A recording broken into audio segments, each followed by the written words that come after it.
Hello there. My name is Emily Cragg. I don't know if you know me, but I have published several books that talk about the relationship between the history of us on this planet or plane or world Earth and the extraterrestrials and the interdimensionals that we have record of in our long history.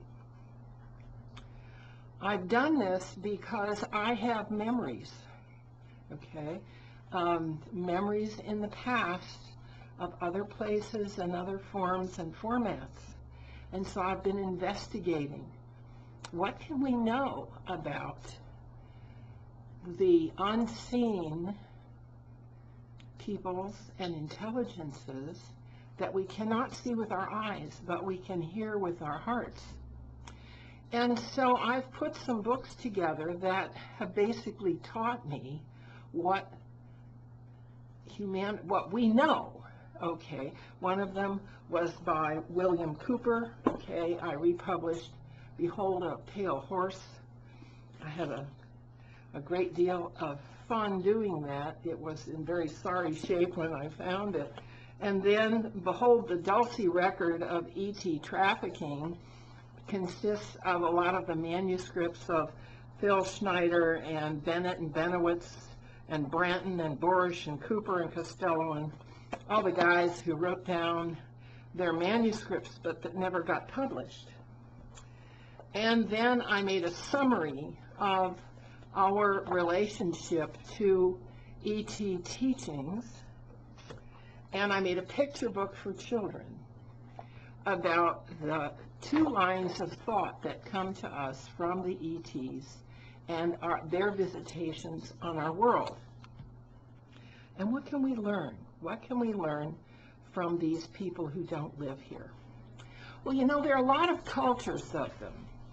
Okay, in Nevada, in underground enclaves, the tall whites, okay, are derived from the Anunnaki culture, and they serve as negotiators with the deep state.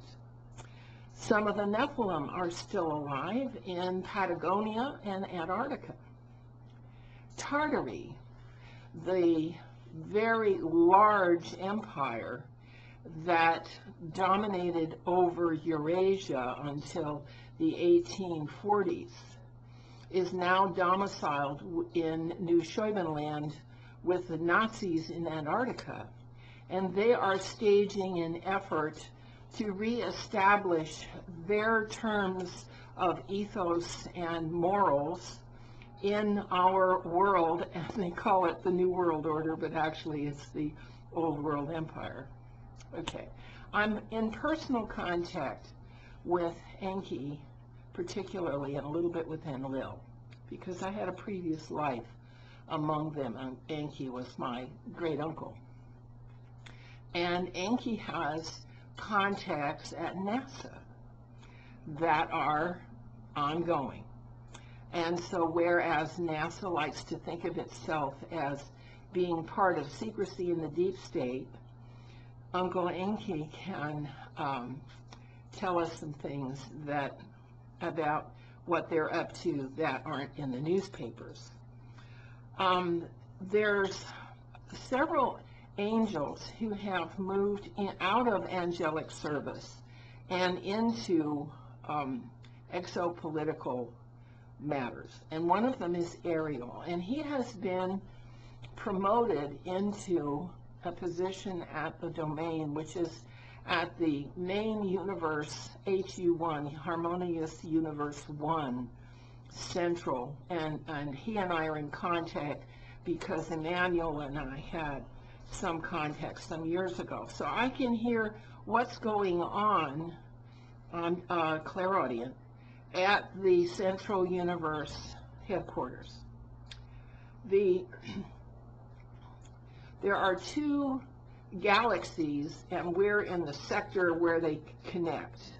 One of them is Orion, and their authority is called the Anu Elohim, and they transcribe or transmit to the Masons, to the Neocons, and to Israel.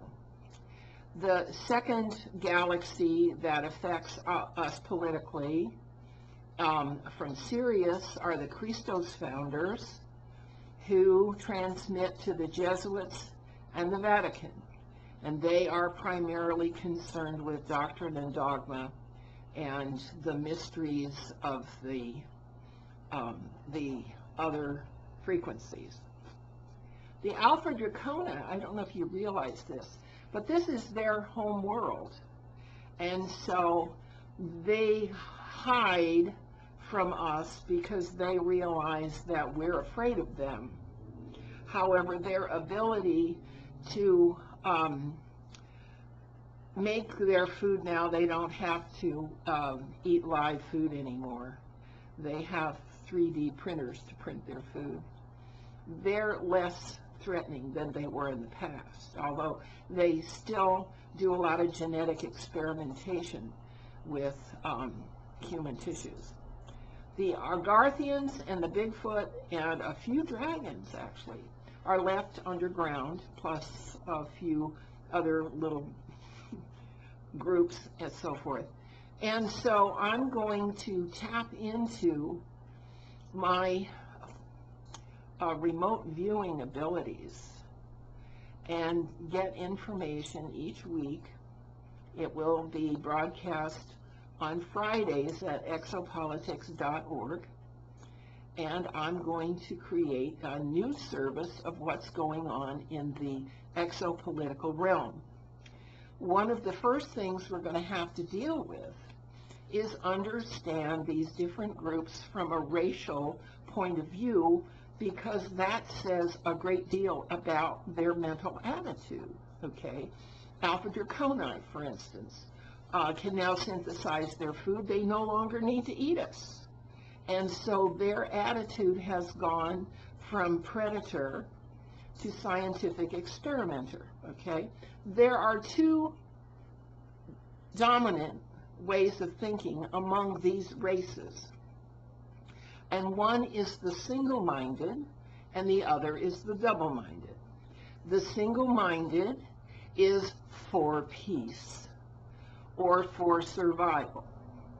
The double-minded has a lot to do with commerce and mercantile, setting up advantages, okay? A lot of hoarding, a lot of resource conflicts and disputes. Okay, so one of the things we're going to do is look at each race individually to kind of get a general sense of their mission statement in life. So we'll be doing this on Fridays. It's going to be a fairly short report, probably 20 minutes to a half hour each week. And I hope that you'll provide me with the feedback that I need to sharpen up what we need to do. And so this has been Emily Cragg, and we're on exopolitics.org, and I hope you find Space News Report each Friday to be enlightening and informative and credible. Thank you for joining. Bye-bye.